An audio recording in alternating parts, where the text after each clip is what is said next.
Welcome to this journey into the ancient world. If you enjoy these historical immersions, please take a moment to like this video and subscribe to the channel. Leaving a comment helps us grow and reach more listeners who seek a moment of quiet. It costs nothing for you, but it truly helps us build this path together. The world is blue and grey. It is that soft, hallowed hour before the sun has breached the horizon, when the dew sits heavy on the tall grasses of the Italian plains. You are standing at the edge of the known world, or so it feels. To your back lies the safety of a temporary wooden fort. Ahead of you lies the wild, an expanse of hills, ancient forests, and untamed rivers that the Emperor has decreed must be tamed by the straightest of lines. You are a mentor, a surveyor, but before you were a man of measurements, you were a man of the march. Your body bears the marks of the legion. Your shoulders are permanently knotted from years of carrying the furka, the heavy wooden crosspole that holds your world, your bedroll, your cooking pot, and your survival. Even now, in the quiet of the morning, your joints ache with a dull, rhythmic throb that reminds you of every mile you have already conquered. In your hands, you carry the groma. It is a simple tool of wood and iron, a crosspiece with weighted plumb lines hanging from each arm. Yet in your hands, it is the instrument of destiny. You find your mark, a wooden stake driven deep into the dark, moist earth. You set the staff of the groma. The sound of the wood meeting the socket is sharp but satisfying in the morning silence. You wait for the weighted strings to stop swaying. In the stillness of the dawn, even the air seems to hold its breath. You squint through the sights, lining up the threads with a distant marker on a far-off ridge. Your eyes are tired, stinging from the dust of yesterday's work and the smoke of the campfires that never truly leaves your clothes. This is the rector, the straight line. It does not swerve for the ancient oak tree. It does not bow to the stubborn hill. It is the will of Rome, rendered in a line of sight that stretches toward eternity. Nearby, you hear the first stirrings of the camp. It is not a joyful waking. It is the sound of men who are tired in their marrow. The soft hush of leather sandals on grass is accompanied by the heavy, labored sighs of men whose backs are stiff from sleeping on the cold, unforgiving ground. The tents, the papilio, smell of damp goat hair and old sweat. There is no shouting here. The work is too sacred for noise, and the men have too little energy to waste on words. There is only the clink of metal against stone as the tools are sharpened. The sound is metallic and thin, echoing off the trunks of the nearby pines. Imagine the scent of the morning, the sharp green smell of crushed mint underfoot, the dampness of the earth, and the faint drifting aroma of wood smoke. Someone is breaking a loaf of panis quadratus. You hear the crust crack, a dry, crisp sound, and the smell of toasted grain wafts toward you. It is a humble breakfast, often the only meal that stays down.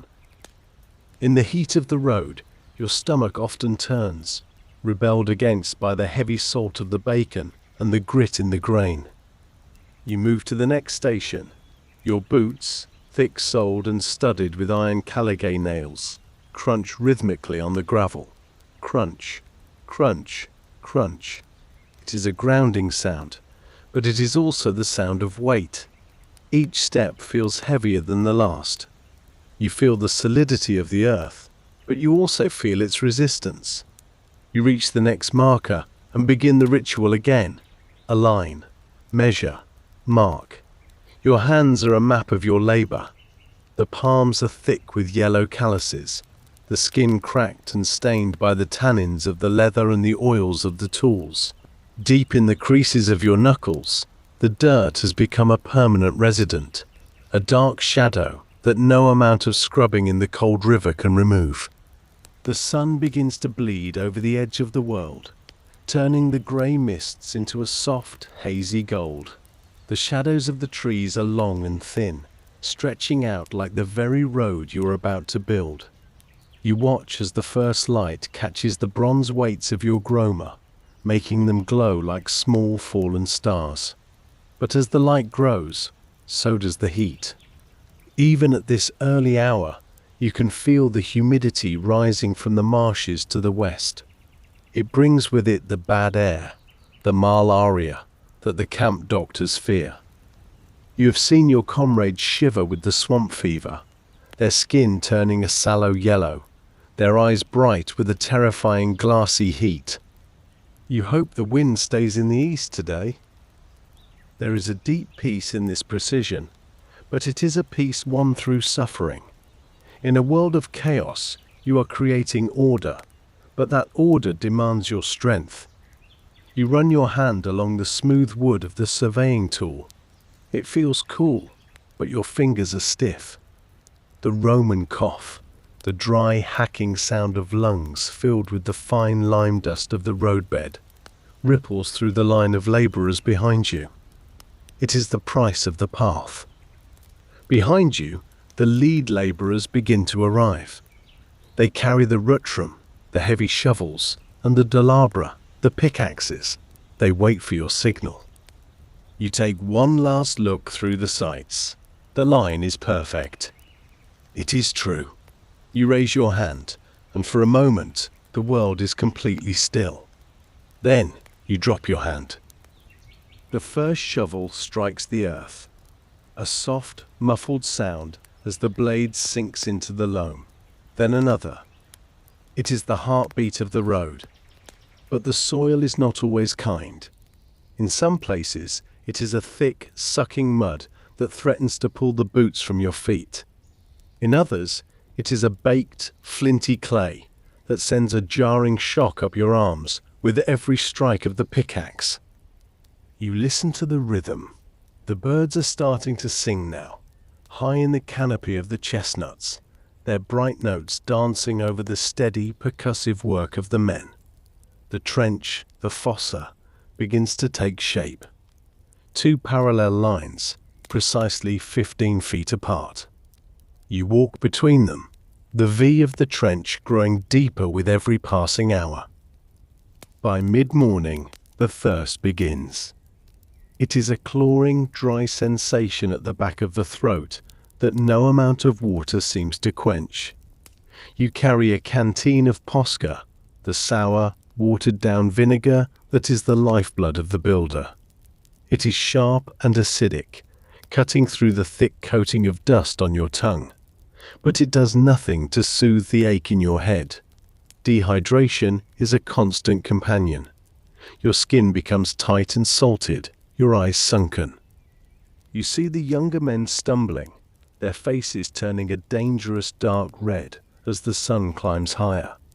You remind them to drink, to keep moving, to find the rhythm that allows the body to work while the mind drifts elsewhere. The earth being turned over smells rich and ancient, but as the trench goes deeper, it also smells of rot and old decay.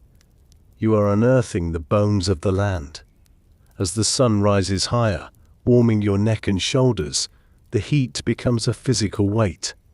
You feel the sweat stinging your eyes, blurring your vision of the gromer's strings. You wipe your brow with a rag that is already soaked, leaving a smear of mud across your forehead. You are not just a man moving dirt. You are a weaver, and the road is your thread. But the thread is heavy.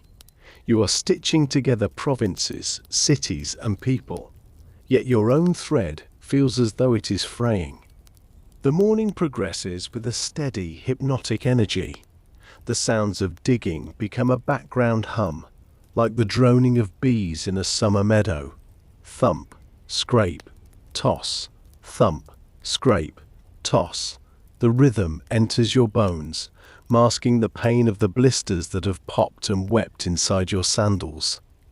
Your breathing slows to match the pace of the shovels, a shallow, careful breath to avoid the worst of the floating dust. Deep in the trench, the men have reached the subsoil, the hard, packed clay that has not seen the light of day for 1,000 years.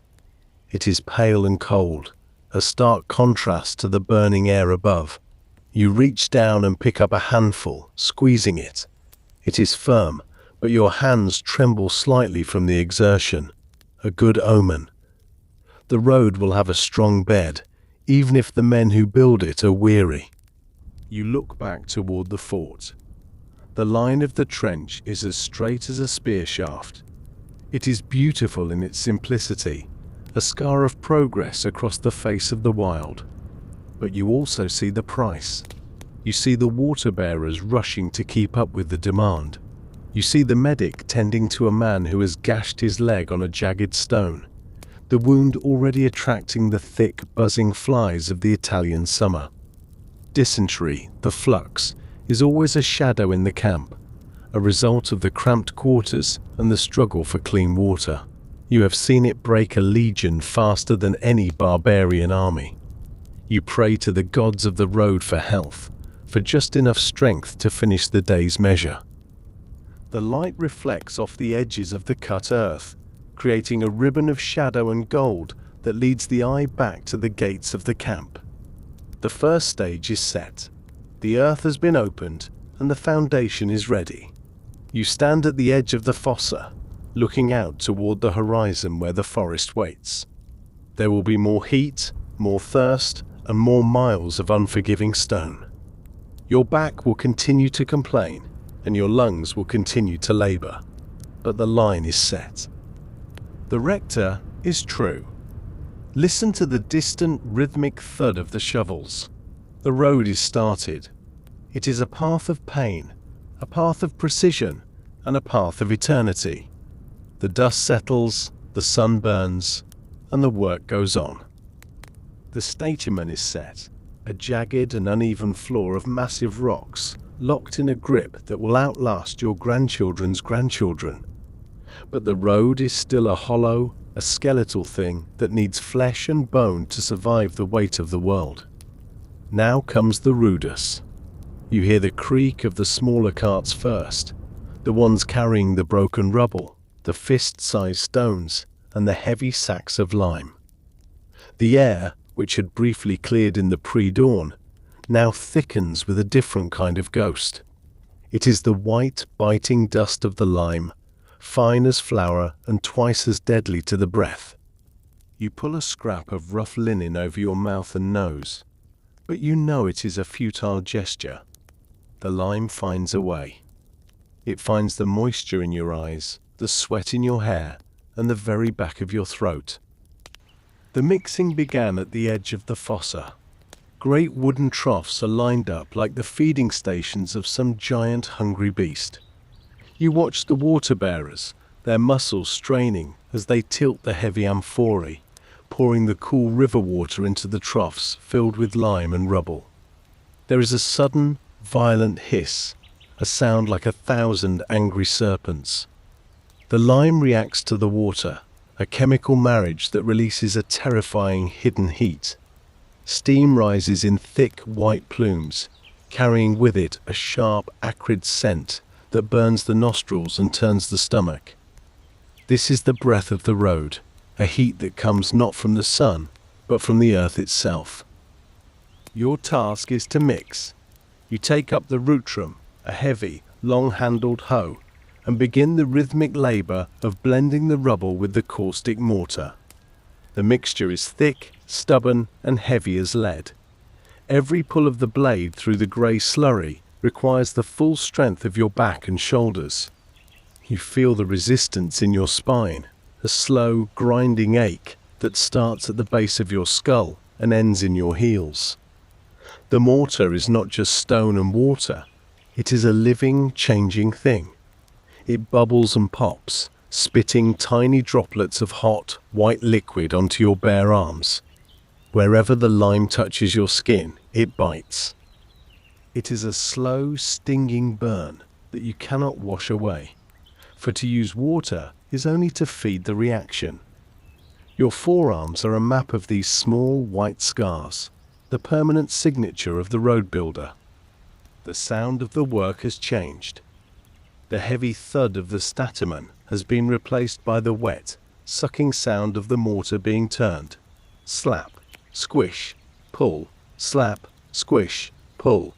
It is a hypnotic, draining cadence.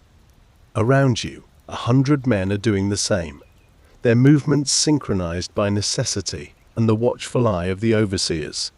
You are no longer individuals. You are a single, many-limbed machine of Rome, grinding the raw materials of the earth into a solid mass. The sun is a weight on your neck, but the heat from the mixing troughs is more immediate.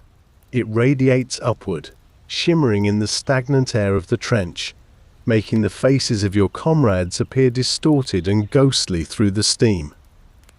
By mid-afternoon, the exhaustion is no longer a feeling. It is a state of being. Your hands have cramped into permanent claws around the handle of the hoe. The skin is white and shriveled from the lime, the fingernails cracked and filled with grey paste. You look at your hands and barely recognize them. They are the hands of a statue, becoming the very material you are working with. You feel a strange, detached sense of wonder. This mixture will harden into something stronger than the rocks it was made from. It is opus caementitium, the secret of the empire's longevity. You are creating artificial stone, a foundation that will support the weight of legions, the wheels of heavy grain wagons, and the iron-shod hooves of 1,000 horses. But the price of this miracle is the body.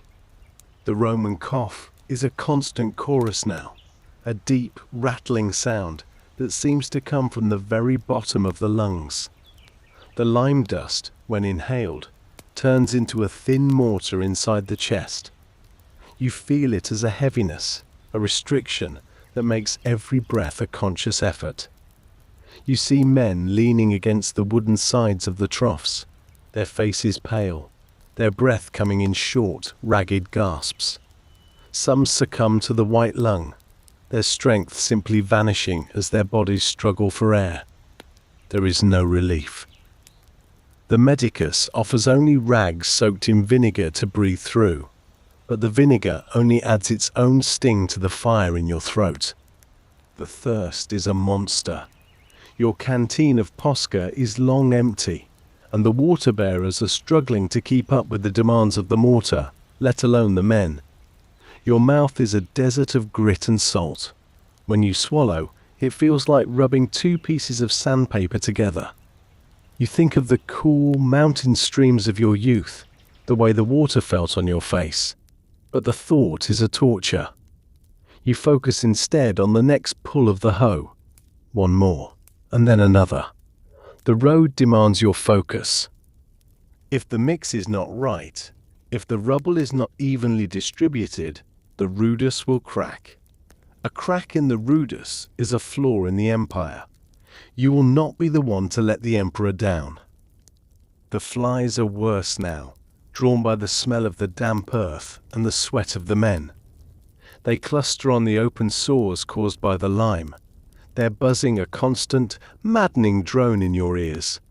You have no hands to swat them away. You simply endure. You endure the sun, the heat, the thirst, and the biting insects. You endure the pain in your joints and the fire in your lungs. You are a builder of Rome, and your suffering is the mortar that holds the stones together. Slowly, the troughs are emptied into the fossa. You watch as the thick, grey slurry is poured over the stamen, filling every gap, every crevice, every tiny void between the massive rocks. It is a satisfying sight, the way the liquid stone smooths over the jagged edges of the foundation.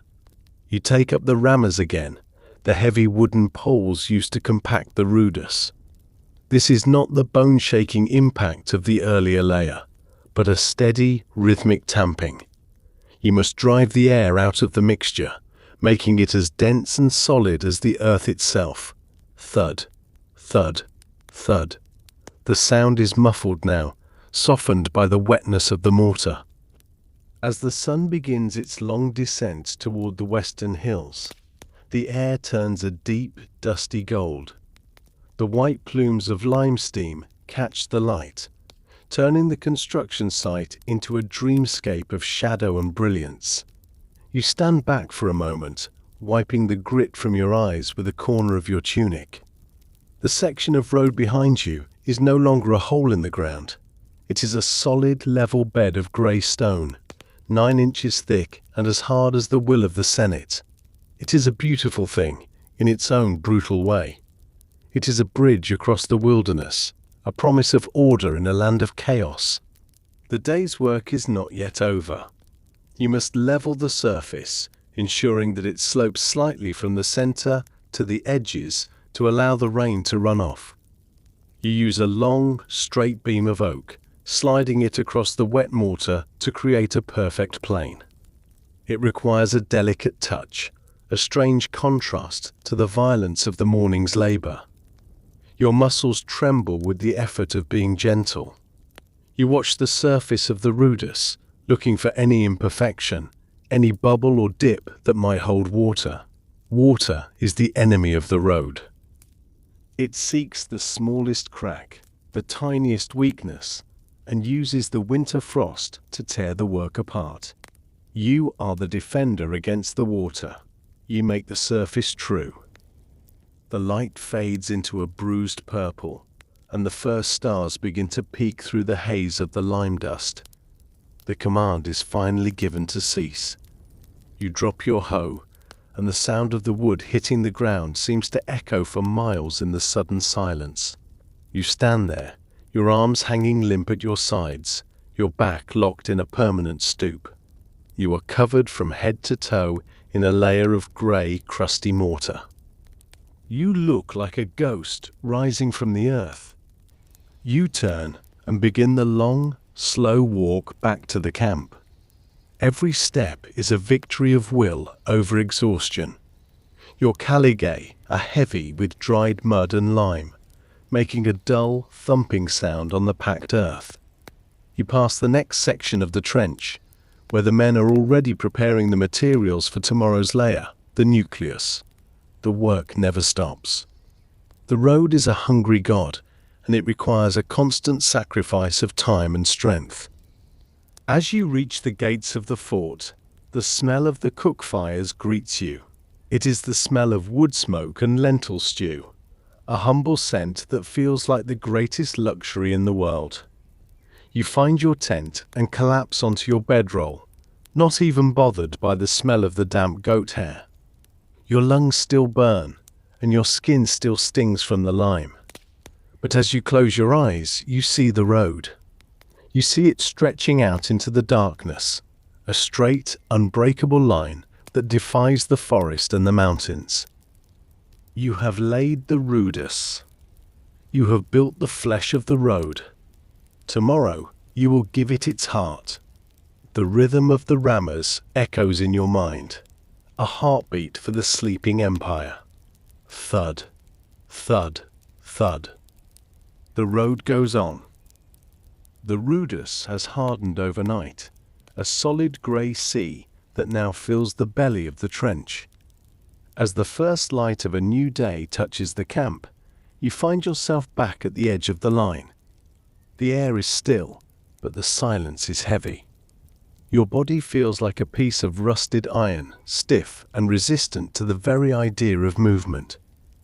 You watch the sun rise, not as a herald of beauty, but as a countdown to the return of the heat. Today, the work shifts from the brutal weight of the foundation to the finer, more deceptive labor of the nucleus. You hear the carts returning. This time, the sound is different. It is not the bone-shaking rattle of heavy limestone, but a soft, continuous hiss, like the sound of a distant waterfall.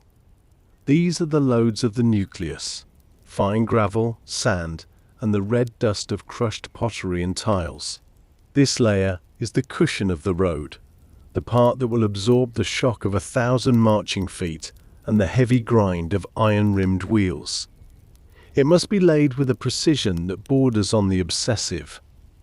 You step onto the hardened rudus. Your caligae, though thick and studded with iron, feel every vibration of the earth.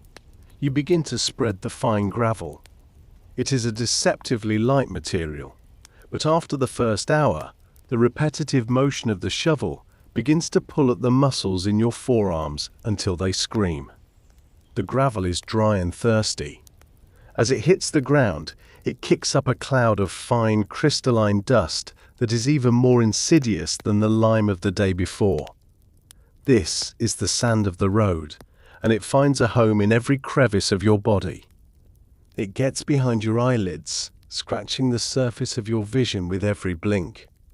It gets into the pores of your skin, mixing with your sweat to create a layer of abrasive grit that turns your tunic into a sheet of sandpaper.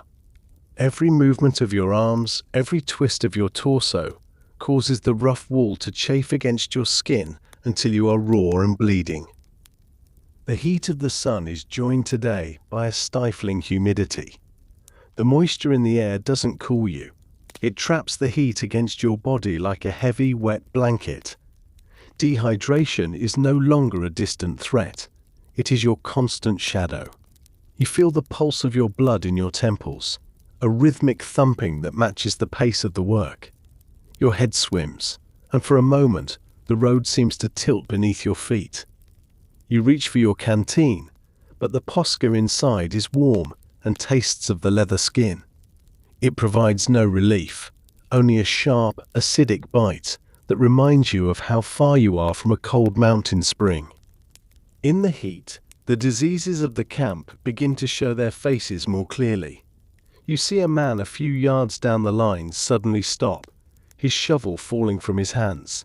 He is shivering, his teeth chattering despite the blistering sun. It is the marsh fever, the shivering death that comes from the stagnant waters where the gravel was gathered. His skin is pale and clammy, and within minutes he is being carried away by the medics to the tent of the dying. You watch him go, knowing that his place will be filled by another before the sun reaches its zenith. There is no time for grief, only for the survival of the line. Then there is the flux, the sickness of the bowels. That is the true scourge of the road builder. The water we drink, though mixed with vinegar, is never truly clean.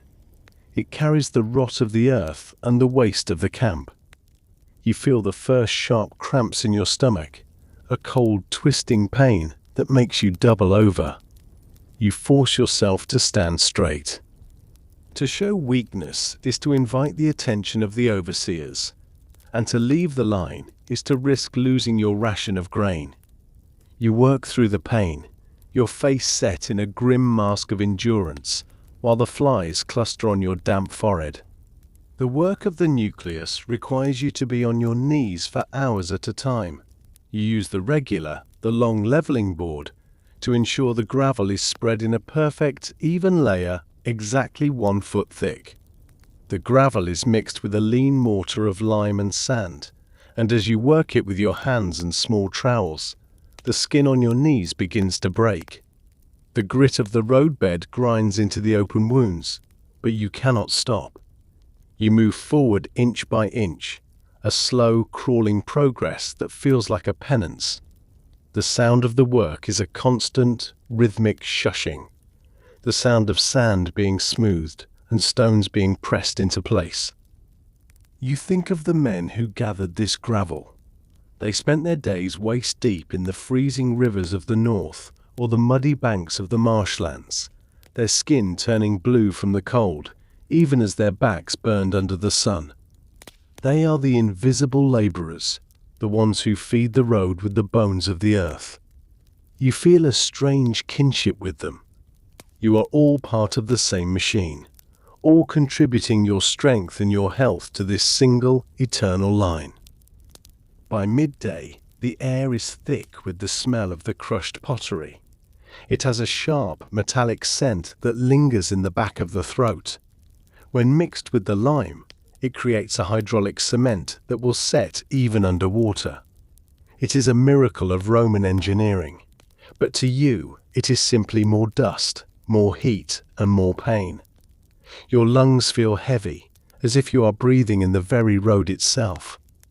Every cough brings up the grey silt of the nucleus, and you wonder how much of your own body has been replaced by the materials of the construction. The precision of this layer is vital for the drainage of the road. You must maintain the camber, the subtle curve that ensures the center of the road is higher than the edges. If the nucleus is flat, the water will pool and rot the foundation. You squint along the length of the board, checking the grade against the marks left by the surveyor's grummer. Your eyes are red-rimmed and stinging, but you do not look away. The road must be true. It must be perfect. It is the only thing that justifies the suffering of the men who build it. The thirst becomes a physical weight, a stone in your chest. You find yourself licking the sweat from your upper lip just for the salt and the moisture. Your vision begins to narrow, the edges of the world turning black. You recognize the signs of heat stroke, the dangerous tipping point where the body gives up.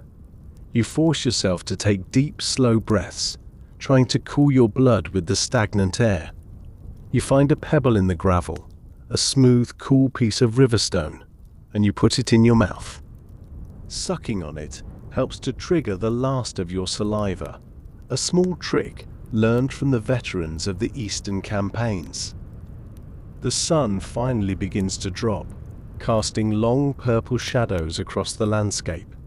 The intense white heat of the day fades into a heavy, suffocating warmth. The command is given to stop the mixing, and the last of the nucleus is spread and tamped down.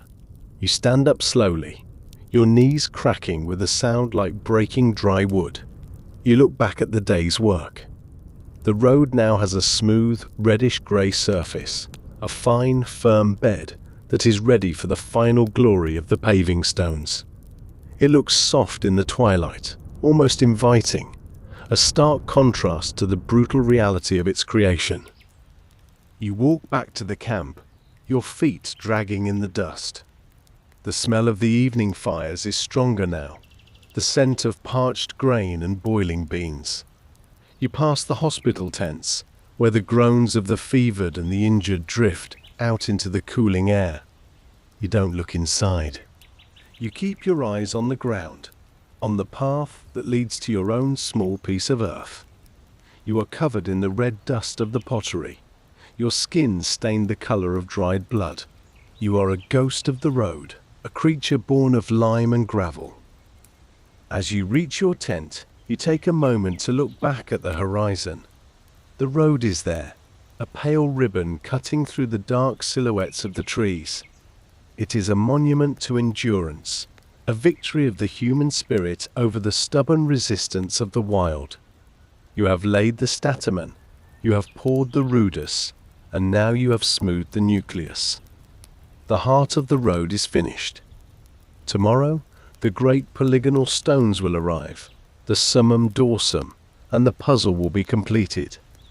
But for tonight, there is only the cooling earth, the rhythmic ache of your tired limbs, and the long, slow breath of a man who has survived another day in the service of eternity. The dust settles, the stars emerge, and the road waits for the dawn. The nucleus has settled into a firm, unyielding bed, and the road now waits for its final skin. It is the hour of the summum dorsum, the highest ridge, the great polygonal paving stones that will bear the brunt of history. You stand in the center of the path, your shadow a long, distorted spike, pointing toward the unfinished horizon.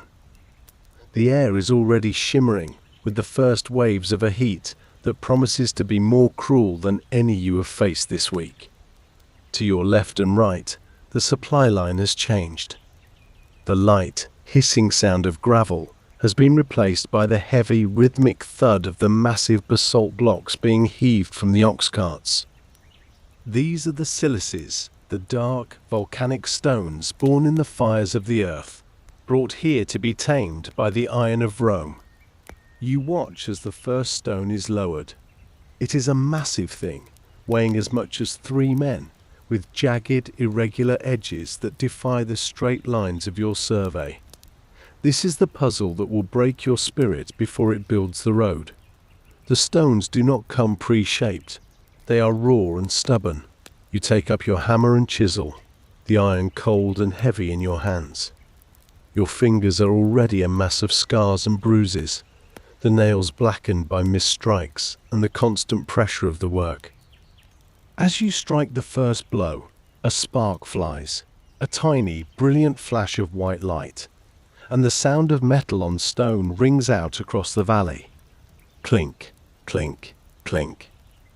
It is the song of the lapidarius, the stonecutter, and it will be the only sound you hear for the next 12 hours. The labor is a slow, agonizing dance of trial and error. You must shape the edges of the stone so that it fits perfectly against its neighbor, leaving a gap no wider than a blade of grass. There is no mortar here to hide your mistakes.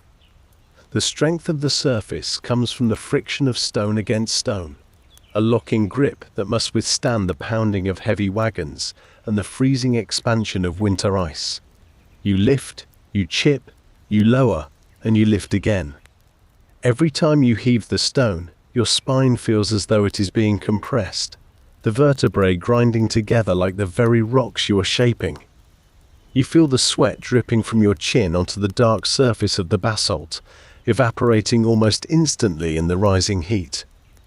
The thirst is now an obsession. Your mind drifts from the work, conjuring images of the deep, shadowed cisterns of the city, of water so cold it makes your teeth ache. Here, there is only the tepid, vinegary posca, and even that is rationed. You see the water-bearers moving like ghosts through the shimmering haze, their amphorae coated in dust. When you finally get your turn, the water is warm and tastes of the sun, but you swallow it with a desperation that borders on madness. You see a man beside you lose his grip. His stone slips, pinning his foot against the nucleus. The sound of the bone snapping is lost in the general din of the hammers, but his scream is not. He is dragged away, his career as a builder over in a single heartbeat of exhaustion. You do not look after him. You cannot afford to lose your focus. To lose focus is to lose a limb. As the day grinds on, the malaria of the plains begins to take its toll on the crew. The midday heat brings out the worst of the swamp fevers. You see men swaying on their feet, their eyes rolled back in their heads, their skin a terrifying shade of ashen grey. Dehydration has stolen their ability to sweat, and their bodies are cooking from the inside out. One by one, they fall, and the overseers move them to the edge of the woods like fallen timber. You feel the same lightheadedness creeping in, a strange, floaty sensation where the hammer feels weightless and the ground seems to undulate like the sea. You bite your lip until it bleeds, the sharp pain grounding you, forcing your mind back to the stone in front of you. The precision required is maddening. You use a level and a chalk line to ensure the crown of the road remains higher than the edges. If a single stone is too high, it will trip a horse. If it is too low, it will collect water and rot the nucleus. You spend an hour on a single joint, tapping the edges with a precision that seems impossible for a man so exhausted. Your hands are shaking now, a fine, uncontrollable tremor born of muscle fatigue and the beginning of heat stroke. Yet, you find a strange, grim pride in the work. You are laying the skin of the empire. This surface will be walked upon by men who haven't been born for 1,000 years. You are carving your endurance into the very geography of the world. The flies are a constant, buzzing nightmare. They are attracted to the salt on your skin and the blood from your cracked knuckles. They crawl into your ears and nostrils, and you have no hand free to brush them away. You simply exist as a host for them, your body a landscape for their hunger. You learn to breathe through your nose to keep them out of your throat, a shallow, controlled rhythm that keeps you from gasping in the dust. The Roman cough is now a wet, heavy sound, your lungs struggling to clear the mixture of basalt dust and the humidity of the afternoon. The sound of the hammers never stops. Clink, clink, clink. It becomes a heartbeat, a pulse that vibrates through the soles of your feet and into your very bones. You find yourself moving in time with the men around you, a slow-motion choreography of suffering and creation. You look back at the stretch you have completed. It is beautiful. The dark, polished stones fit together like the scales of a great serpent, a smooth, unbreakable mosaic of power. The light glints off the flat surfaces, creating a river of grey and black that cuts through the green of the wild. It is a straight line through chaos, a testament to the fact that Rome does not ask the land for permission, it simply takes it. As the sun finally begins to dip, the color of the world shifts from a blinding white to a bruised, heavy purple. The heat remains, trapped in the stones, but the direct assault of the sun is over. Your shadow stretches out again, reaching toward the next section of the road. Your arms are so heavy, they feel like they are made of the same basalt you have been carving. You drop your hammer, and the sound of it hitting the stone is final, a period at the end of a long, painful sentence. You stand up, your spine popping with a series of sharp, sickening cracks. You are hunched over, unable to fully straighten your back, your body molded into the shape of your labor. You look at your hands in the fading light. They are unrecognizable, swollen, grey with dust, the skin worn thin enough to see the pulse in your fingertips. You've given your blood and your health to these stones today. You turn and begin the walk back to the camp, your caligay clicking against the very surface you just finished. The sound is different now, solid, resonant, and permanent. You pass the hospital tents, where the smell of vinegar and old blood is heavy on the air. You hear the low groans of the men with the flux and the fever, the ones who didn't make it to the end of the shift. You feel a cold, hollow sense of survival. You are still standing, but the road has taken a piece of you that you will never get back. As you reach your tent and the smell of the evening gruel, you look back one last time. The road is a pale, shimmering line in the twilight, a ghost of the day's heat. It looks as though it has always been there, as though the earth itself grew this path to satisfy the needs of the emperor. You know the truth. You know every crack, every drop of sweat, and every broken fingernail that went into those stones. You fall onto your bedroll, your lungs still whistling with the dust of the silices. The rhythm of the hammers continues to echo in your mind, a relentless metallic pulse. Clink, clink, clink. The puzzle is nearly finished. The path is set. Tomorrow, the curbs and the milestones will come, and the road will be given its name. But tonight, there is only the cooling stone and the heavy, dreamless sleep of a man who has built eternity. The great dark shield of the paving stones is finally laid, a river of basalt and grit that stretches across the broken earth. But the road is not yet a road, it is merely a surface. Without the borders, without the spine, the forest and the rains would reclaim this path in a single season. Now begins the work of the crepido, the curbs, and the great milestones that will name this wilderness for the first time. You stand at the edge of the summum dorsum, your feet aching with a deep, pulsing fire that seems to start in the bones of your arches and radiate up into your knees. The sun has shifted, moving toward that heavy, golden afternoon where the air feels thick enough to chew. It is the time of the biting flies and the rising damp from the ditches. You watch the specialized team move in with the curbstones. These are long, heavy, rectangular blocks of limestone, different from the irregular polygons of the center. These are the teeth of the road. They must be set deep, acting as a subterranean wall that holds the layers of statumen and nucleus in a permanent pressurized grip. You are tasked with digging the narrow trenches for these stones.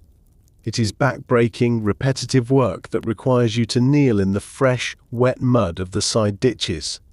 Your knees, already raw from the gravel of the previous days, find no comfort here. The mud is a cold, sucking sludge that smells of rotting vegetation and ancient stagnant water. It seeps into the weave of your tunic, turning the wool into a heavy, abrasive weight that pulls at your shoulders. As you dig, the bad air begins to rise from the disturbed earth. In these low-lying plains, the marshes are never far away. You can see the haze shimmering over the tall grass, a pale, sickly green mist that the camp doctors call the breath of the underworld. You feel the first shiver of the marsh fever, a sudden, inexplicable chill that makes your teeth chatter even as the sweat pours down your face. You have seen what this fever does. It starts as a tremor, then becomes a fire in the blood that consumes the mind. You force yourself to keep moving, to keep the blood flowing, praying to the gods of the crossroads that your strength holds until the next camp. You take a quick, desperate swallow of Posca. The vinegar is sharp, but the water it is mixed with is warm and tastes of the copper vessel. It does nothing to soothe the dry, hacking cough that has lived in your chest since the first bag of lime was opened weeks ago. The sound of the hammers changes again. It is no longer the dull thud of the rammers or the clink of the basalt cutters. It is the rhythmic, metallic ring of iron on iron. The stonemasons are carving the milestones. You look up and see the first of the great pillars being dragged into place by a team of exhausted oxen.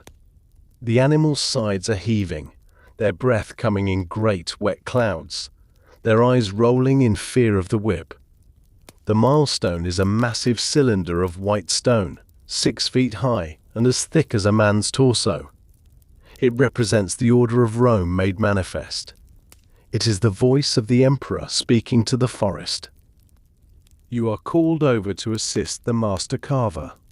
Your job is to hold the heavy bronze steadying rods while he works the chisel. The vibration of each strike travels through the metal and into your hands, a jarring, high-frequency shock that turns your fingers numb. Clink, clink, clink. You watch as the letters begin to emerge from the stone. Imperator. The titles of the divine ruler are etched with a precision that seems impossible in this world of dirt and blood. Each letter is a deep, clean V cut, designed to catch the shadows so that even a traveler moving at a gallop can read the distance to Rome. As the carver works, the dust from the white stone rises in a fine, choking cloud. It is different from the dark basalt dust or the caustic lime. This is a soft, powdery grit that coats your eyelashes and turns your hair white. You look at the men around you, and they look like statues come to life, grey ghosts of the Legion working in a world of gold and green. The thirst is now a living thing inside you, a dry, thorny branch reaching up from your stomach into your throat. Dehydration has stolen the moisture from your skin, leaving it tight and papery. You feel the salt crusting in the corners of your mouth, and when you try to speak, your voice is nothing but a rasping whisper. You see the younger recruits staggering, their faces flushed a dangerous dark red. Some of them have stopped sweating entirely, a sign that the sun has won. They are moved to the shade of the trees, but you know that many will not wake from their rest. The work on the side ditches, the fossa, is the most grueling. These are the lungs of the road. They must be dug to a precise depth and angle to ensure that the winter rains are swept away from the foundation. You are hacking through roots and heavy clay, the shovel vibrating in your hands every time it strikes a hidden stone. The clay is stubborn, clinging to the iron blade like wet skin, requiring you to scrape it off with your fingers every few minutes. The smell of the earth here is heavy and metallic, the scent of 1,000 years of decay. Your back is a map of pain, the muscles so tight they feel like they might snap like overtensioned bowstrings. Every time you bend, you feel the pull of your spine, a grinding, weary protest from a body that has been pushed past its limits. The flux, the sickness of the gut, is ravaging the line now. You see men slipping away into the bushes every few minutes, their faces pale and drawn, their bodies losing the vital fluids they cannot replace. It is the result of the cramped tents, the shared water, and the flies that cover every surface. The flies are a constant, maddening presence. They swarm over the sweat on your neck, they cluster at the corners of your eyes, and they follow the scent of the open sores on your hands. You no longer have the energy to swat them away. You simply endure the tickle of their legs on your skin, a minor torture compared to the fire in your joints and the weight in your lungs. Despite the suffering, there is a terrible, quiet beauty in the progress. You look back and see the road as a finished entity. The dark basalt center is crowned, curving gently down to the white limestone curbs. Beyond the curbs, the neatly dug ditches act as perfect parallel lines, framing the road against the wild chaos of the woods. It is a masterpiece of engineering, a straight, unbreakable spine that connects the heart of Rome to the very edge of the world. You realize that you are building more than a path for wagons. You are building a conductor for the will of the empire. Over these stones will come the news of victories, the spices of the east, the grain of the south, and the iron of the north. You are the architect of a world that is becoming smaller and more connected with every stone you set.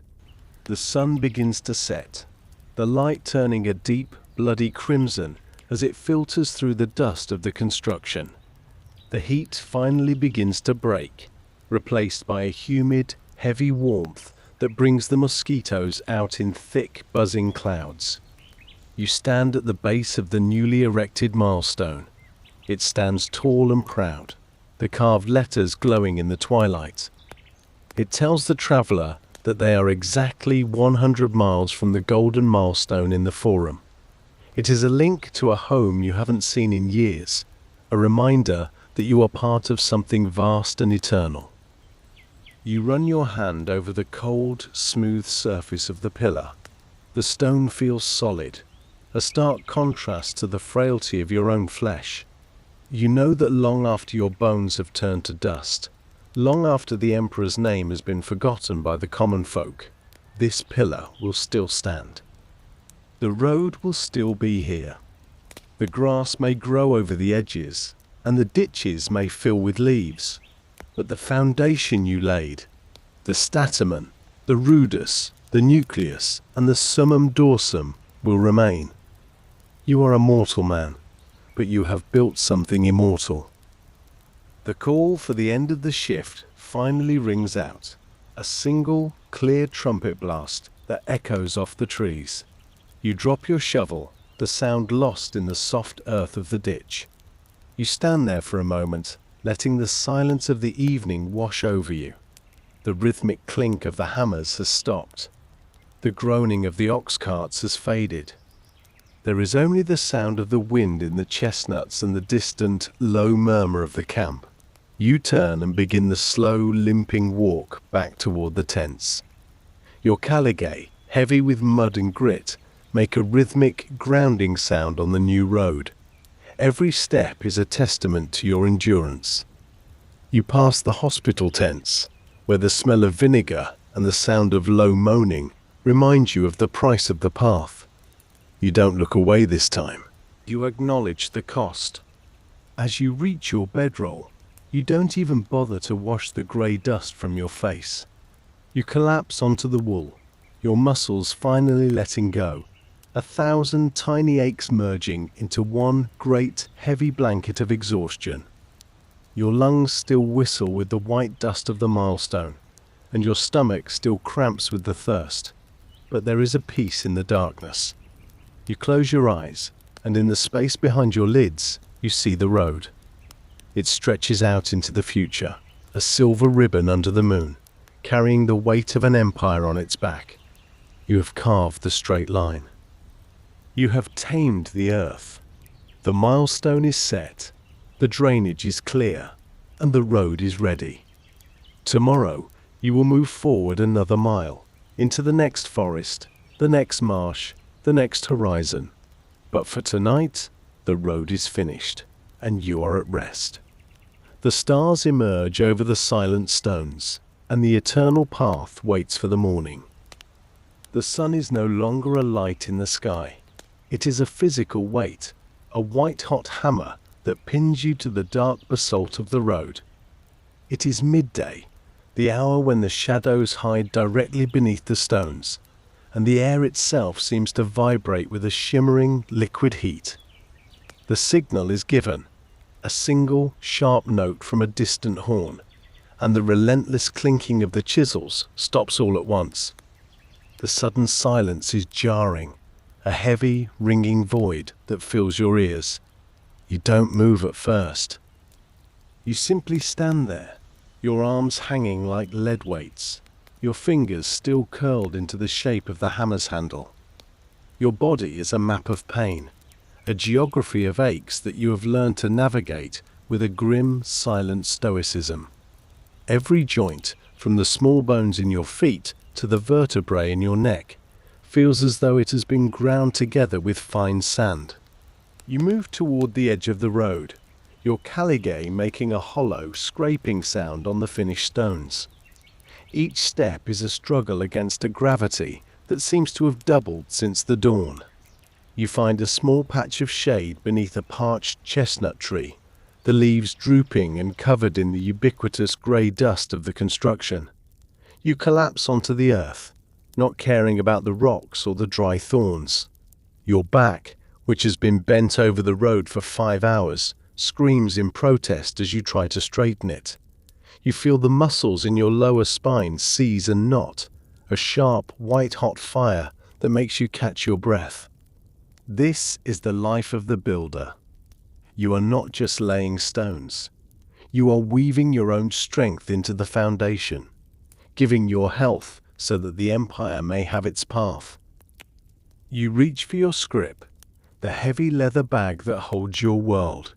Your hands are shaking, a fine, uncontrollable tremor born of muscle fatigue and the creeping onset of heat exhaustion. You pull out a loaf of panis quadratus.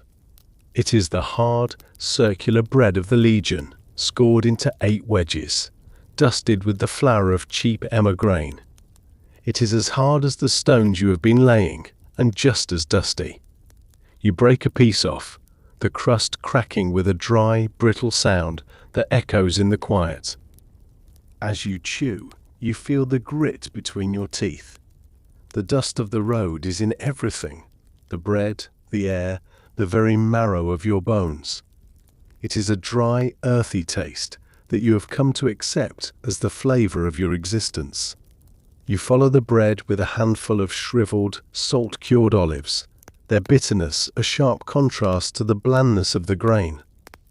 The thirst is a monster that lives in the back of your throat. It is a dry, clawing thing that no amount of liquid seems to satisfy. You reach for your canteen of posca, the sour, watered-down vinegar that is both your medicine and your lifeblood. You take a swallow, and the acidity cuts through the layer of dust on your tongue, making your mouth water in a painful, desperate way. The water is warm, having sat in the sun all morning, and it tastes of the tarnished copper of the vessel and the salt of your own sweat. You drink slowly, forcing yourself not to gulp, knowing that the flux, the sickness of the gut, is often found in the bottom of a greedy draught. Dehydration is a constant shadow. Your skin feels tight and papery, and your eyes are sunken into your skull, rimmed with the red salt of evaporated sweat. You look at your arms. They are no longer the color of flesh, but a dull, ashen gray, coated in a mixture of lime dust, basalt grit, and the fine silt of the nucleus. Around you, the other men are huddled in whatever shade they can find. There is no talking. Speech requires energy that no one can spare. They sit like statues, their heads bowed, their chests heaving with the shallow, labored breathing of the Roman cough. This cough is the mark of the trade, a deep, rattling sound that comes from lungs filled with the fine, caustic dust of the lime kilns. You hear it now, a rhythmic, hacking chorus that ripples through the line of resting men. You feel it in your own chest, a heaviness, a restriction, as if a layer of mortar has been poured into your airways. You lean your head against the rough bark of the tree and close your eyes, but the world continues to spin behind your lids. The heat brings with it the mal aurea, the bad air of the marshes. Even here, on the higher ground, you can smell the stagnant, rot-filled breath of the lowlands. It is a sweet, sickening scent that masks the danger of the shivering death. You see the camp doctors moving among the men, their faces grim as they look for the sallow skin and glassy eyes of the fevered. They carry jars of bitter herbs and vinegar, but you know as well as they do that once the fever takes hold, only the gods can decide the outcome. You have seen men who were giants of strength reduced to shivering skeletons in a matter of days, their bodies consumed by a fire that no water can quench. You pray to the Lares, the spirits of the place, for just one more day of health. You cannot afford to be sick. A man who cannot work is a man who does not eat, and in the service of the road there is no mercy for the weak. The flies are a constant, maddening presence. They are thick, black, and persistent, drawn by the smell of the vinegar and the salt of your skin. They cluster on your forehead, in the corners of your eyes, and on the open sores where the lime has burned through your tunic. You don't even have the strength to brush them away. You simply let them crawl over you, a minor annoyance compared to the grinding ache in your hips and the fire in your lungs. You watch a beetle struggle across a finished paving stone, its movements slow and deliberate, and you feel a strange kinship with it. You're both small things moving across a landscape that does not care if you live or die. You look back at the road. From this angle, it is a magnificent, terrifying thing. It is a straight, unbreakable line that defies the natural curves of the earth. It looks as though a god has drawn a finger across the world and turned the soil to stone. You see the layers you have built, the deep stamen, the solid rudus, the fine nucleus, and finally, the dark, polished summum dorsum. It is a monument to human will, but it is also a graveyard of human effort. Every mile of this path represents 1,000 broken backs, 10,000 blisters, and an untold amount of blood. You realize that you are not just building a road for the emperor, you are building a bridge for time itself.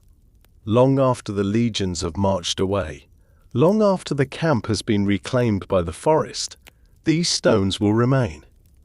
They are your only legacy. You will never have a monument in the Forum, and your name will never be carved in marble, but you are part of this. Your sweat is the mortar. Your strength is the foundation. The wind shifts, bringing a momentary cool breeze from the distant mountains. It feels like a miracle on your damp skin, but it is fleeting. The heat returns almost instantly, heavier than before. You feel the first signs of the white lung, a sharp stabbing pain in your side when you take a deep breath. You ignore it. You have to. You focus instead on the texture of the bread in your hand, the saltiness of the olives, and the rhythmic sound of the cicadas in the trees. The cicadas are the voice of the heat. Their high-pitched electric droning rises and falls in a hypnotic wave, a sound that seems to vibrate inside your very skull.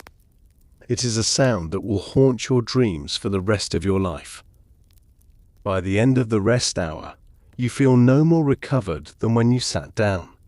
Your muscles have begun to stiffen, cooling into a rigid, painful state that makes the thought of standing up feel like an impossibility. You watch the sun, which has moved only a fraction of an inch across the sky. The afternoon stretch is the hardest. It is the time when the dehydration becomes dangerous, when the mind begins to wander, and when the most mistakes are made. You see the overseers beginning to stir, their vine staffs tapping against their boots. The silence of the rest hour is about to be broken. You take one last swallow of the warm posca, swirling the dregs to get the last of the vinegar. You stand up slowly, your joints popping like dry twigs. A wave of dizziness washes over you, the world tilting and blurring for a long, terrifying second. You steady yourself against the tree, waiting for your vision to clear. You look at your hands. They are grey, cracked, and stained with the dark oil of the basalt. They are the hands of a labourer, the hands of a builder, the hands of Rome. You pick up your scrip and walk back toward the centre of the road. The dark stones are waiting. The hammers are waiting. The road is a hungry thing, and it requires your labour to grow. The horn blows again, a sharp, demanding note that cuts through the heat. The first hammer strikes the stone, clink, then another, clink, clink. The rhythm returns, the heartbeat of the empire starting up once more. You take your place in the line, your back bent, your eyes focused on the next stone. The dust begins to rise, a fine grey cloud that catches the light of the midday sun. You breathe it in, feel it settle in your lungs, and you begin to work. The road is long, the sun is high, and there is no end in sight. But you move forward, one stone at a time, carving a path toward eternity through a world of dust and pain. The shadows begin to stretch, and the long afternoon begins. The afternoon sun has no mercy. It sits in the sky like a molten coin, pouring a liquid heat over the landscape that turns the air into a shimmering, translucent veil. You step back onto the road, leaving the meager shade of the chestnut trees behind. The transition is physical. It is like walking into the mouth of a furnace. The dark basalt paving stones of the summum dorsum, laid out in rough piles along the edge of the path, have been drinking the sun's rays all morning. They are now so hot they could sear the flesh from your palms. You wrap your hands in thick, sweat-soaked rags, but the heat still finds its way through, a constant, stinging reminder of the world you are building. This is the final skin, the summum dorsum. These stones are the face that Rome will show to the world. They are not the uniform bricks of a city wall, but massive, irregular polygons of volcanic rock, dark as the heart of a mountain and twice as stubborn. Each one weighs as much as a man, and each one is a unique puzzle. You look at the gap waiting in the roadbed, and then at the stone at your feet. They do not match. They will never match until you make them. You take up the acisculus, the heavy, pointed stonecutter's hammer. The iron is hot to the touch, and the handle is slippery with the grime of 1,000 other shifts. You begin to strike. Clink, clink, clink. The sound is high and metallic, a sharp ringing that vibrates through your wrists, up your forearms, and deep into your elbow joints. After an hour, the vibration becomes a permanent hum in your bones, a phantom rhythm that stays with you even when you stop. You chip away at a stubborn corner of the basalt. The stone doesn't just break, it fights back. Tiny, glass-sharp shards of volcanic rock fly up with every strike. They pepper your skin, drawing beads of blood that are instantly swallowed by the grey dust coating your arms. Some of the shards find your eyes, and you are forced to stop, blinking back tears of salt and grit as you try to clear your vision with a corner of your dirty tunic. The precision required is maddening. On the lower layers, you could hide mistakes with rubble and mortar. Here, there is no hiding. The stones must fit together with such intimacy that a knife blade cannot be slid between them. There is no mortar on this top layer. The road stays together through the sheer force of friction and the perfection of the geometry. You lift the stone with a heavy iron pry bar, your muscles bunching and screaming in protest. Your lower back, already a knot of red-hot agony, feels as though it might snap under the strain. You lower the stone into the bed of fine sand and crushed pottery of the nucleus. It is a hair's breadth too high. You heave it out again. You chip, you strike. You lower it again. This is the slow grinding dance of the lapidarius. As you work, the dust begins to rise. This is not the white, powdery dust of the lime, but a dark, heavy grit that tastes of iron and old fire. It settles into the deep creases of your knuckles, into the pores of your face, and into the very back of your throat. Every breath is a struggle against this invisible silt. You feel it in your chest, a heavy, leaden sensation that makes your breath come in short, shallow gasps. The Roman cough returns, a deep, rattling sound that seems to shake your very ribs. You see the men around you doing the same, a line of grey ghosts hunched over their hammers, their movements synchronized by the shared rhythm of their labor. The heat radiating from the dark stones is a physical blow. It rises up from the ground, shimmering in the stagnant air, distorting the trees at the edge of the clearing. You feel the onset of the malaria, the bad air that the camp doctors fear. The marshes to the west are breathing their sickness into the afternoon. You feel a sudden, icy shiver race down your spine, a terrifying contrast to the blistering heat on your skin. Your head swims, and for a moment the road seems to undulate like the surface of a dark, choppy sea. You reach for your canteen, but the Posca is long gone. You are drinking the air now, and it is a dry, dusty vintage. Dehydration has turned your tongue into a piece of rough wool. Your saliva is thick and bitter, and when you swallow, it feels as though you are gulping down sand. You look at your hands. The skin is white and shriveled where the rags have rubbed, the fingernails blackened and split.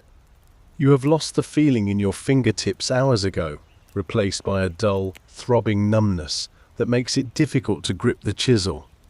But you cannot stop. To stop is to let the heat win. To stop is to let the road remain unfinished. You focus on the stone. One more strike. One more adjustment. You are carving order out of the chaos of the earth. The sounds of the construction site have become a blur. The shouting of the overseers, the creaking of the wagon wheels, the lowing of the exhausted oxen. It all fades into the background, leaving only the metallic song of the hammers. You find yourself in a trance, a state of mind where the pain is no longer your own, but something you are merely observing. You see your arms moving, you feel the shock of the iron, but your mind is elsewhere. You are thinking of the finished road. You see it as a silver ribbon under the moonlight, a path that will carry the news of an empire across the world. You see the hooves of the cavalry horses ringing against these very stones, their riders unaware of the man who knelt in the dust to make their charge possible. The flux, the sickness of the belly, is spreading through the line. You see a man drop his hammer and stumble toward the bushes, his face a mask of pale, sweating exhaustion. The camp is a breeding ground for this rot, the shared water, the flies that swarm over the food, the lack of a clean place to rest. You feel a cramp twisting in your own gut, a sharp, cold knife of pain that makes you double over. You press your forehead against the hot surface of a basalt block, the heat searing your skin but grounding your senses. You breathe through the pain, waiting for the wave to pass. You cannot fall. If you fall, the road stops. You force yourself back up, your legs trembling, your vision narrowing until all you can see is the dark, jagged edge of the next stone. The flies are a constant, buzzing nightmare. They are attracted to the salt of your sweat and the blood of your cracked hands. They cluster on your neck, their tiny, tickling legs driving you to the edge of madness. You have no hand free to swat them. You simply exist as a landscape for their hunger. They are the heralds of the heat, the spirits of the stagnant marsh air. You ignore them, focusing instead on the geometry of the road. The crown must be perfect. The center must be slightly higher than the edges, a gentle curve that will shed the winter rains like the back of a fish. If the curve is wrong, the water will pool. If the water pools, the frost will find a way in. If the frost finds a way in, the road will shatter. You are the protector of the road's integrity. You are the wall between the Empire's path and the element's fury. By the time the shadows begin to stretch, the road has taken on a new appearance. The dark basalt blocks are now locked together in an unbreakable mosaic.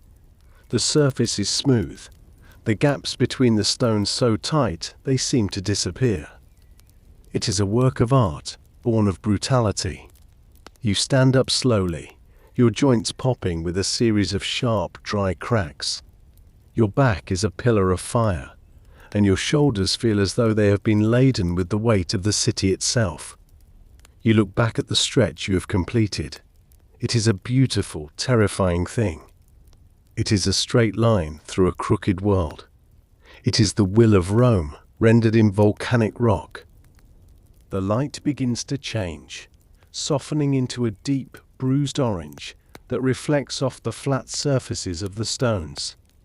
The intense white heat of the mid-afternoon fades into a heavy, humid warmth. The Roman cough ripples through the line again, a rhythmic, hacking chorus as the men prepare for the final task of the day. You take up a heavy wooden rammer, the pavicula. It is a thick post with iron-bound ends, designed to beat the stones into their final permanent position. You stand over the completed section and begin the strike. Thump, thump, thump. The vibration travels through the soles of your feet, through your shins, and into your very teeth. It is a grounding sound, a heartbeat for the earth. With every strike, the stones settle a fraction of an inch deeper into the nucleus, locking themselves into the history of the land. The exhaustion is now so profound, it feels like a physical weight on your eyelids. You see the world through a haze of grey dust and red fatigue. Your breathing is a shallow, wheezing effort, your lungs protesting the day's intake of basalt and lime. You look at the milestone at the edge of the road, its carved letters catching the last of the sun's rays. It tells you that you have conquered another mile of the wilderness. It is a small victory, one with 1,000 small agonies. You feel a strange, weary pride. You are a man of no name, a laborer in the service of an emperor who will never know you exist. But you have built something that will outlast the gods themselves. The call to cease finally comes, a long, mournful blast from a bronze horn. You drop the rammer, and it falls onto the basalt with a hollow, final sound. You stand there for a moment, your head bowed, your arms hanging limp. You are covered from head to toe in a layer of dark, gritty dust. Your tunic is a salt-crusted rag, and your skin is a map of burns and bruises. You turn and begin the walk back to the camp, your caligae clicking against the very surface you have just created. The sound is solid, resonant, and certain. It is the sound of Rome. As you reach the gates of the fort, the smell of the evening fires greets you, the scent of wood smoke and boiling lentils. You find your tent and collapse onto your bedroll, the damp goat hair smelling of home and misery. Your lungs still burn, and your gut still twists with the sickness of the road. But as you close your eyes, you feel the solidity of the earth beneath you. You see the road stretching out into the darkness, a dark, unbreakable spine cutting through the heart of the world. You have laid the summum dorsum. You have finished the skin. Tomorrow, the final leveling and the drainage checks will come. But for tonight, the stones are set. The stars emerge over the silent path, and the eternal road waits for the dawn. The dawn of the 8th day brings with it a change in the air. The heavy, stagnant heat of the stone laying has shifted into a damp, clinging mist that rises from the valley floor, turning the new road into a silver ribbon that disappears into the grey.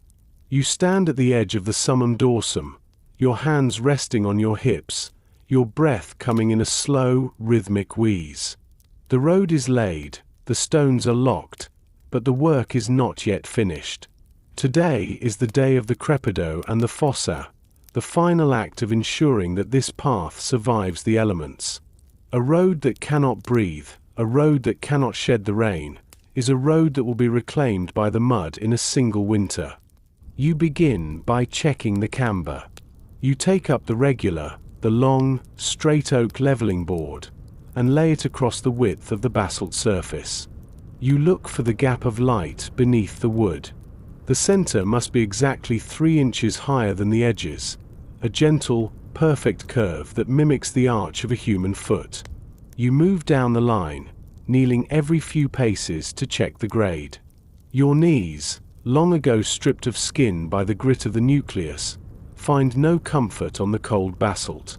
You feel the dampness of the mist soaking into your tunic, mixing with the salt of yesterday's sweat to create a cold, itchy crust against your ribs.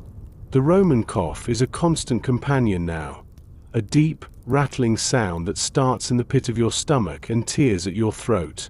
Each time you cough, you taste the grey silt of the road, a permanent reminder of the miles you have already conquered. Next comes the labour of the ditches. The fossa is the secret of the road's longevity. You take up the rutrum, the heavy, iron-bladed shovel, and move to the soft earth at the edge of the curbs. These ditches must be deep and wide, carved with a precise slope that carries the water away from the foundation. You begin to dig, the iron blade sinking into the heavy, waterlogged clay with a wet, sucking sound. Thwack, squish, toss, thwack, squish, toss. The rhythm is slow and grounding, but the weight of the clay is immense. It clings to the shovel like a living thing, requiring you to scrape it off with your fingers every few minutes. Your fingernails are gone, replaced by thick, black calluses, and the skin of your hands is so cracked it looks like the very earth you are moving. The humidity is rising as the sun begins to burn through the mist. It is not the dry, searing heat of the stone pits, but a heavy, suffocating moisture that traps the breath in your lungs. Dehydration is a quiet thief in this weather. You don't feel the sweat evaporating, so you don't realize how much of your life is leaking out of your pores. Your head begins to throb with a dull, rhythmic pulse that matches the strike of your shovel. You reach for your canteen of posca, but the liquid inside is warm and tastes of the sour rot of the marsh. You drink it anyway, the acidity stinging the sores in your mouth, but providing no real relief to the desert in your throat. You think of the cold mountain springs of the north, the water so clear it looked like liquid glass, but the thought is a torture you cannot afford. You focus on the ditch. One more shovelful. One more foot of earth. Around you, the malaria is taking a heavy toll. The dampness of the ditches brings out the mosquitoes in thick, whining clouds. They cluster on your neck, their bites turning into angry, red welts that itch until you want to scream. You see the younger men staggering, their faces sallow, their eyes bright with the glassy light of the marsh fever. They shiver in the heat, their bodies fighting a war they cannot win. You see the medics moving among them with jars of bitter bark and vinegar-soaked rags, but you know that for many, this ditch will be their last work. You feel a sudden icy chill in your own marrow, a warning from the gods of the underworld. but you push it down. You cannot be sick. The road does not wait for the fever to break. By midday, the ditches are carved, two parallel rivers of dark earth framing the grey stone of the road. Now comes the test. You watch as the water-bearers bring up the heavy amphorae, filled with water from the nearby stream. They stand at the center of the road and begin to pour. You hold your breath, your eyes fixed on the silver stream as it hits the basalt. The water doesn't pool. It doesn't hesitate. It catches the curve of the camber and flows outward, a thin, shimmering sheet of liquid that dances across the stones and disappears into the mouth of the ditch. You feel a surge of weary, profound pride. The engineering is perfect. The road is alive. It has its own pulse, its own way of breathing. The afternoon shift is dedicated to the clearing. You and a dozen other men take up heavy brooms made of birch twigs and begin to sweep the surface of the road. You must remove every pebble, every stray handful of sand, every piece of debris left behind by the construction. The sound of the brooms is a soft, rhythmic hush-hush-hush against the stone, a soothing contrast to the violent clanging of the hammers. As you sweep, the true beauty of the summum dorsum is revealed. The dark basalt blocks, polished by the fine sand and the friction of the work, begin to shine in the afternoon sun. The irregular polygons fit together in a seamless, unbreakable mosaic that looks as though it was grown from the earth itself. It is a straight line through the chaos of the world, a monument to human will rendered in stone. The silence of the afternoon is suddenly broken by a sound you haven't heard in weeks. A rhythmic, metallic clatter in the distance. You stop your sweeping and look toward the horizon. At first, it is just a cloud of dust, a small, tan smudge against the green of the forest. Then, the sound grows louder.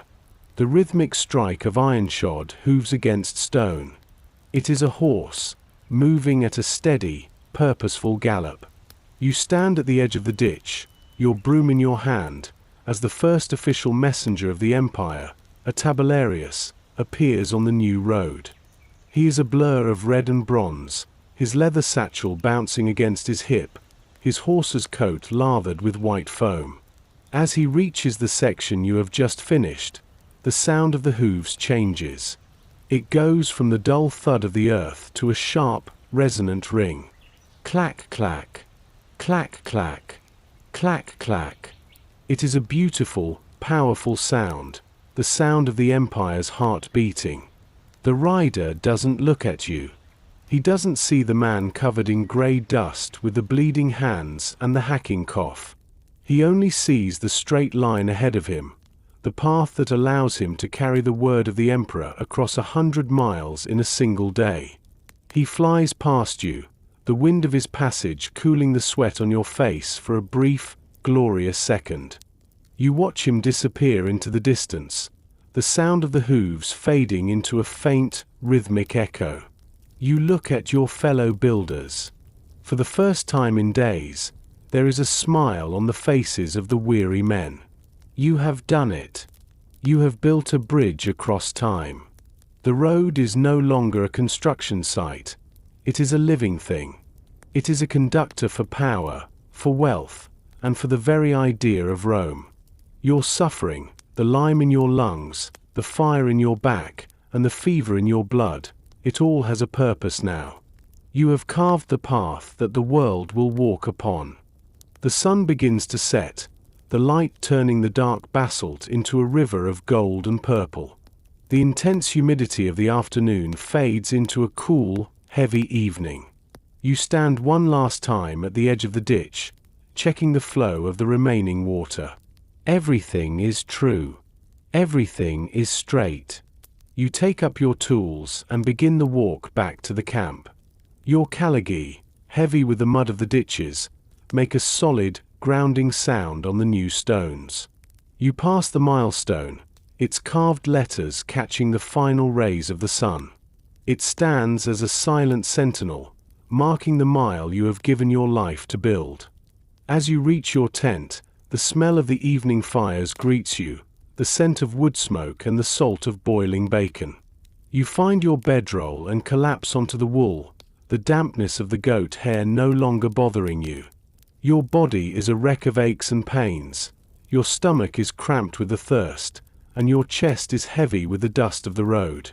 But as you close your eyes, you don't see the mud or the lime. You hear the sound of the horse's hooves. Clack, clack, clack, clack. You see the straight line stretching out into the darkness, a path that will remain long after your name is forgotten. You have finished the drainage. You have cleared the way. The road is ready for the world. Tomorrow, the camp will be struck, and you will move forward another mile into the next forest to begin the ritual again. But for tonight, the stones are silent, the water flows true, and the eternal road waits under the stars. The camp is breaking. You hear the rhythmic, discordant groan of wooden axles and the heavy, wet thud of ox hooves in the churned earth as the temporary wooden fort is dismantled. The army moves like a slow, purposeful tide, and you move with it, but your eyes remain fixed on the path you have left behind. It is a strange thing to build a legacy that you must immediately walk away from. You stand at the very edge of the finished section, where the dark basalt of the summum dorsum meets the raw, red earth of the next mile. The contrast is a physical shock, the order of Rome meeting the chaos of the wild. To your back, the road is a straight, unbreakable line of grey and black, a silver ribbon that cuts through the tangled thickets of the world. Ahead, there is only the forest, the mud, and the heavy, humid silence of the unknown. Today is the day of the millenarium, the milestone. It is the final exclamation point at the end of a long, painful sentence. You see the heavy wagon approaching, its wheels sinking deep into the soft soil at the road's edge. On its bed lies a massive pillar of white limestone, a cylinder of stone as tall as a man and as thick as a century-old oak. It is the voice of the empire made solid. You are tasked with the excavation of the socket, the deep hole that will hold this pillar upright for 1,000 years. You take up your shovel, the iron blade chipped and worn from weeks of labor. Your hands, once soft and supple, are now a map of yellow calluses and deep, dark cracks where the grit of the road has found a permanent home. Every time you close your fingers around the wood of the handle, a dull, familiar ache radiates from your knuckles up into your forearms. It is a slow, grinding pain that has become the background noise of your life. The heat is a physical weight, a thick, wet blanket that pins the breath inside your lungs. It is the hour of the bad air, the malaria that rises from the low-lying marshes. You can smell it, a sweet, cloying scent of rot and stagnant water that clings to the back of your throat. You feel the first shivers of the marsh fever, an icy needle of cold that dances along your spine despite the blistering sun. You have seen what it does to the crew. You see the man beside you, a veteran of the Germanic campaigns, suddenly stop his digging. His skin is a sallow, sickly yellow, and his eyes are bright with a terrifying glassy heat. He begins to shake, a fine tremor that makes the iron shovel rattle against the stones. There is no relief for him. He will be moved to the hospital tent, where the air is thick with the smell of vinegar and the sound of low, rattling breaths. You push the thought away, focusing instead on the rhythm of the shovel. Thump, scrape, toss. You cannot afford the fever. The road does not wait for the sick. The thirst is a constant, clawing presence. Your tongue feels like a piece of dry leather, and when you try to swallow, it feels as though you are gulping down fine sand. You reach for your canteen of Posca, but the liquid inside is warm and tastes of the copper vessel. It is sour, acidic, and thin, but it is the only thing that cuts through the thick coating of dust on your tongue. Dehydration has turned your skin into parchment. When you pinch the back of your hand, the skin stays peaked, a silent warning from a body that is running out of life. You see the younger recruits staggering under the weight of the stone. Their faces are dangerous dark red. Some have stopped sweating entirely, their skin dry and hot to the touch, a sign that the sun has claimed them. They are moved to the shade of the trees, but you know that many will not wake to see the next milestone. Now comes the carving. You are assigned to assist the master lapidarius, the man who will give this stone its name. You hold the heavy bronze rods that steady the pillar while he takes up the iron hammer and the fine-tipped chisel. Clink, clink, clink.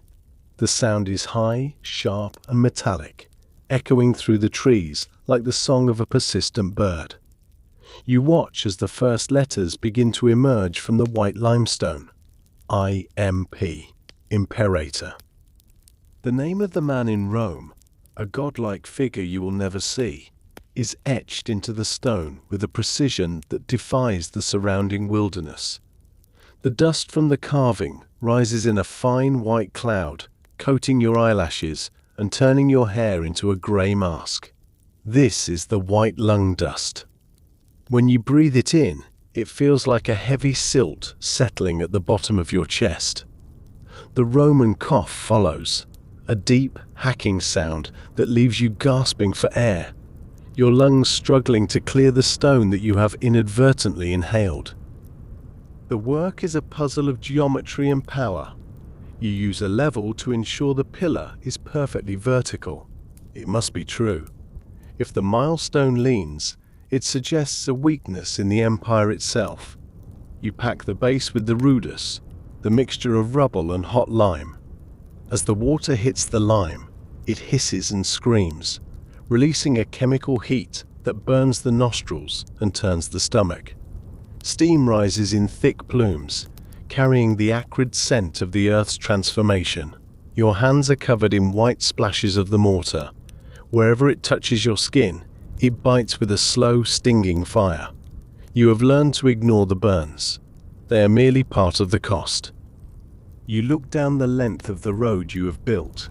From the base of the milestone, the path is as straight as a spear cast. It does not swerve for the ancient trees or the stubborn hills. This is the philosophy of the rector, the belief that the will of Rome can override the chaos of nature. To build a curve is to admit defeat. To build a straight line is to claim the world. You feel a strange, weary sense of pride. You are a man of no consequence, a laborer whose name will be forgotten before the mortar is dry. But you are the one who has imposed this order upon the wild. The merchants will use this road to carry silk and spices. The legions will use it to march toward the frontier. The messengers will use it to carry the laws of the emperor. None of them will know your name, but they will all feel the solidity of your work beneath their feet. The flux is moving through the camp again, the sickness of the belly that thins the blood and steals the strength. You feel the first sharp cramps in your own gut, a cold, twisting pain that makes you double over in the shadows of the milestone. It is the result of the flies that swarm over the food, the thick black clouds of insects that follow the army like a living shroud. They cluster on the salt of your forehead and the open sores of your hands, their buzzing a constant, maddening drone in your ears. You press your hand against the cool, white stone of the pillar, waiting for the wave of nausea to pass. You must stay upright. To fall is to be left behind in the mud of the new trench. You force a piece of panis quadratus into your mouth, the hard, dry grain tasting of ash and wood smoke. You chew slowly, forcing the fuel into a body that is screaming for rest. The sun begins to set, the light turning the white limestone of the milestone into a pillar of gold. The intense white heat of the afternoon fades into a heavy, humid twilight. The sound of the hammers finally stops, replaced by the low, weary murmurs of the men as they prepare to move to the new camp. You stand for a moment at the base of the pillar, running your hand over the freshly carved letters. They are deep and clean, designed to catch the shadows so that they can be read from a distance. You realize that this stone is a sentinel. It will stand here, marking this mile, long after you are gone, long after the emperor's dynasty has crumbled, long after the forest has tried and failed to swallow the road. You are building something that is eternal. The call comes to move. You gather your tools, the shovel, the pickaxe, the leveling board, and begin the walk toward the new horizon. Your caligay, heavy with the grit of the road and the mud of the ditches, make a rhythmic, grounding sound on the basalt. Every step is an ache, a reminder of the miles you have already given to the earth. You pass the hospital tents, where the smell of vinegar and the sound of labored breathing are heavy on the air. You don't look back. You look forward, toward the dark wall of the forest where the next mile begins. The road is a hungry thing. It requires a constant sacrifice of muscle, bone, and breath. As you reach the new campsite, the smell of the evening fires greets you, the scent of parched grain and boiling lentils. You find your new plot of earth and collapse onto your bedroll, the damp goat hair smelling of home and labor. Your lungs still whistle with the dust of the limestone, and your stomach still twists with the sickness of the marsh. But there is a profound, hollow peace in the darkness. You close your eyes, and in the silence, you hear the sound of the road. It is not a sound of people or wagons, but a sound of permanence, the silent, heavy weight of the stones you have laid. You have set the milestone. You have named the wilderness. You have left your mark upon the world. Tomorrow, the first cut of the next fossa begins. Tomorrow, the groma will be set again, and the straight line will move forward. But for tonight, the mile is finished, and the eternal road waits under the cold light of the stars. The sun has finally dipped below the horizon, leaving behind a sky the color of a bruised plum, streaked with veins of cooling gold and deep, silent indigo. The long, rhythmic clanging of the iron hammers has ceased. The shouting of the optios and the groaning of the heavy ox carts have faded into a distant, muffled hum as the camp settles into the shadows of the forest edge. You stand alone for a moment at the very end of the day's work, your feet planted firmly on the last paving stone of the summum dorsum.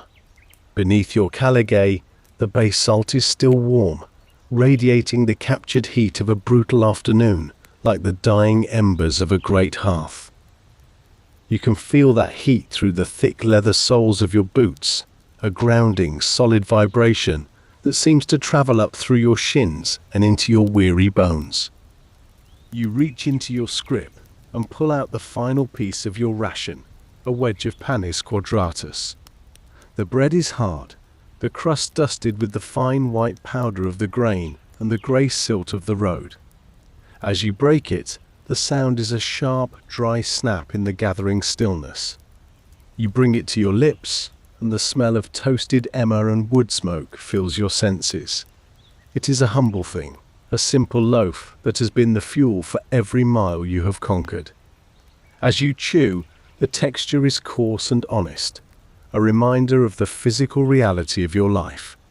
This bread, mixed with your sweat and the dust of the empire, is what built the path beneath your feet.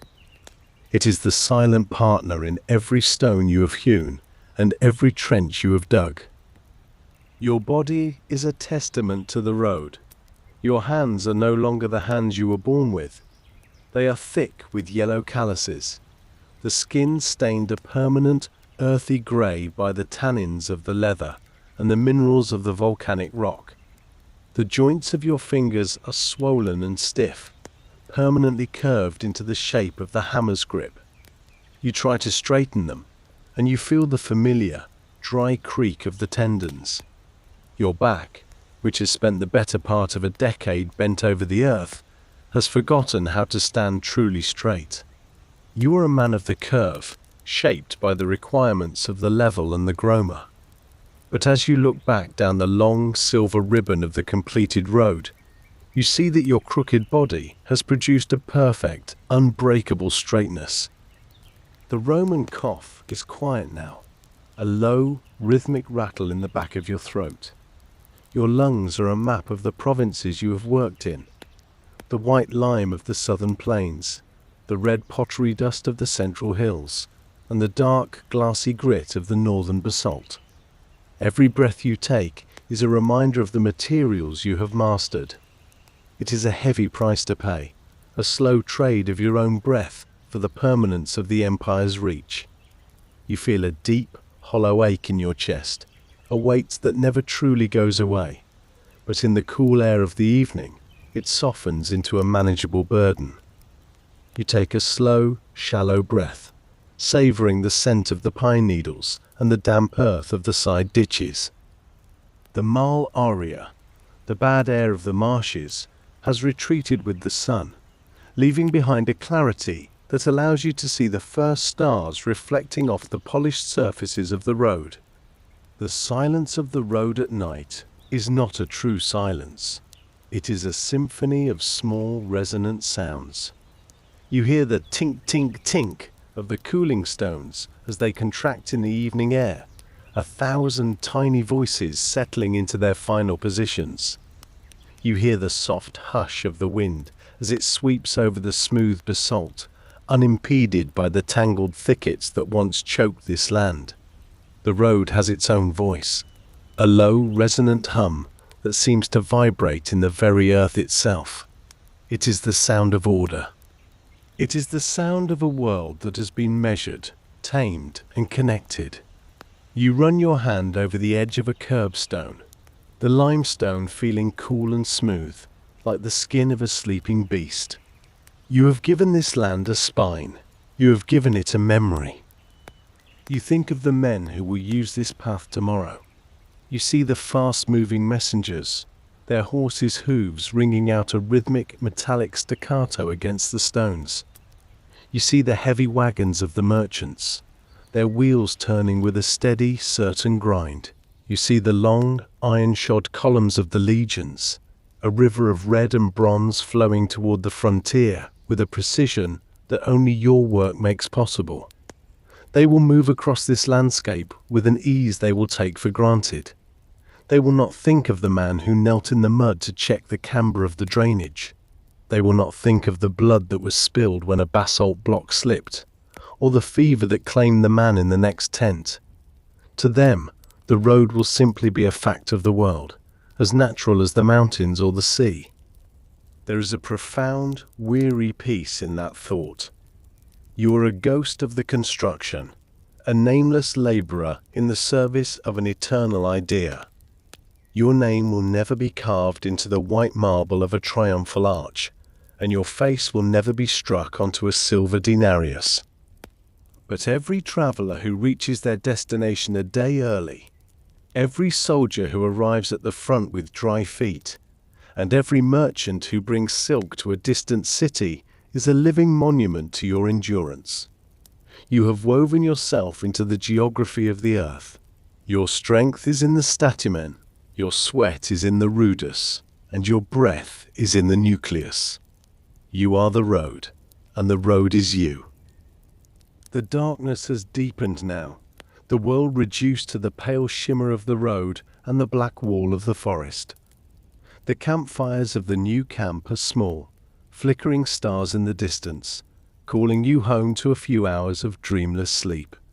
You take one last look at the milestone you set today. It stands like a silent sentinel in the moonlight, its carved letters catching the silver light. It marks a distance, but it also marks a victory. It tells the world that Rome has arrived, and that it has no intention of leaving. You feel a cold, sharp pride stir in your chest, a feeling that is stronger than the fatigue and more enduring than the fever. You are a builder of Rome, and you have made the straight way through the crooked places. You begin the walk back toward the camp, your caligae clicking against the very stones you laid just hours ago. The sound is solid and certain, a rhythmic clack-clack that echoes off the trees. It is a grounding sound, a sound of home even in a strange land. Every step is a victory over the chaos of the wild. You pass the empty trenches of tomorrow's work, the earth already marked by the gromer's stakes. Tomorrow you will wake before the sun. Tomorrow you will taste the lime and feel the fire in your back. Tomorrow the cycle of stone and sweat will begin again. But tonight the mile is finished. The path is true. As you reach your tent and collapse onto your bedroll, the smell of the damp goat hair and the old wood smoke envelops you. Your muscles finally let go, 1,000 tiny aches merging into one great heavy sea of exhaustion. Your lungs still whistle with the dust of the road, and your fingers still twitch with the phantom rhythm of the hammer. But as you drift into sleep, the last thing you hear is the silence of the stones. They are resting now, settled into the earth, waiting for the weight of history to begin its march. You close your eyes, and in the darkness, you are walking a road that has no end, a silver path that stretches across the world and into the heart of eternity. The work is good, the road is straight, the empire is connected. You sleep the sleep of a man who has built a world, and the eternal road watches over you in the stillness of the Roman night.